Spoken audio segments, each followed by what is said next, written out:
একটি ইকরাও যেন বিদায় না নেয় এই দুনিয়া থেকে। একটি বাচ্চার মা, একটি ছোট্ট বাচ্চার মা, নিষ্পাপ বাচ্চার মা যেন কখনো বিদায় না নেয়। এখানে আমরা অনেক মেয়েরা আছি যারা সোশ্যাল মিডিয়াতে কাজ করি, অনেক পেছনে আমার অনেক আপুরা আছেন যারা আমাদের এক ডাকে এসেছেন, যারা অনেকে হাউসওয়াইফ, বিজনেস করছেন, যারা সোশ্যাল মিডিয়ার সাথে যুক্ত না, কিন্তু তারপরও ইকরা আপুর পরিবারের সদস্য না হয়ে ইকরা আপুর বন্ধু বান্ধবী বা কখনো হয়তো ইকরা আপুকে সামনে থেকেও দেখে নাই, তাই না?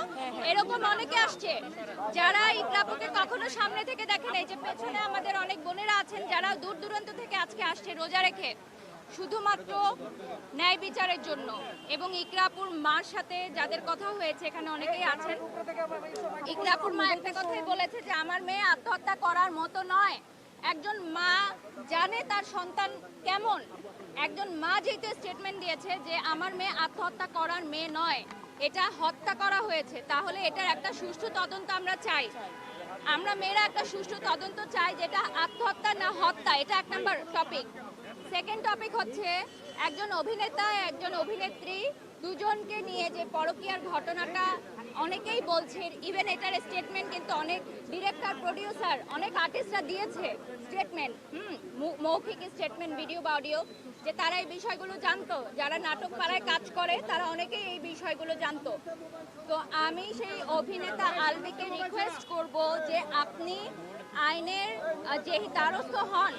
আপনি যদি নির্দোষ হয়ে থাকেন সেটাও আপনি প্রমাণ করেন যে আপনি নির্দোষ। এই ঘটনাটায় দোষীকে তাকে সামনে নিয়ে আসেন। উনি কেন আইনের আওতায় নিজেকে নিচ্ছে না?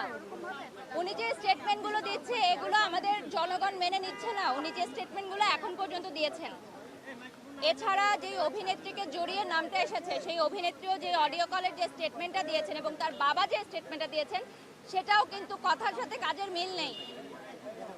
ঠিক আছে, তাহলে আপনারা আইনের দ্বারস্থ হন।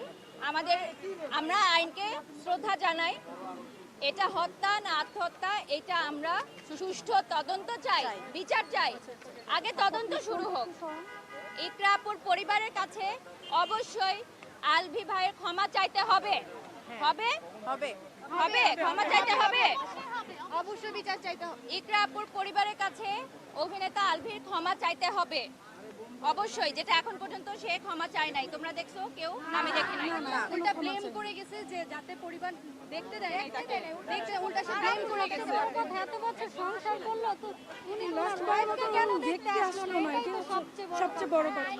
এখন ইকরা আপুর এই জিনিস দেখে আমরা আমাদের স্বামীদের প্রতি আমরা বিশ্বাস করতে পারি। এখানে আমার বেশ বলার নাই।